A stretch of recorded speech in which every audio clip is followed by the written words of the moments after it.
Today's video ang inyong Inday. Ayan, dahil may napanood si Inday, susubukan naman natin ang ginawa ng isang napanood ko, no? Ayan, may isang baso akong tubig. Nakikita mo, gumagalaw naman yung tubig. Pupunuin ko lang siya. Ayan, pupunuin ko siya. And tinaktakpan ko ng tissue. Ayan, yung tissue ang gagamitin ko. Ayan.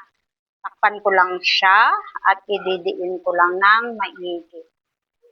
Ayan, natutuwa lang ako. Kaya gusto ko lang siyang i-share. Tapos, ang ginawa niya, nung tinakpan niya, tinaob niya. Susubukan natin itaob.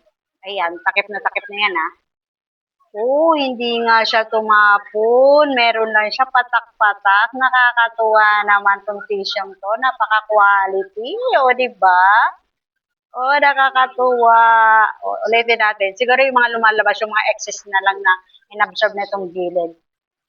Oh, hindi na, 'di ba? Oh, wow, nakakatuwa. Oh, lang. Please follow and share.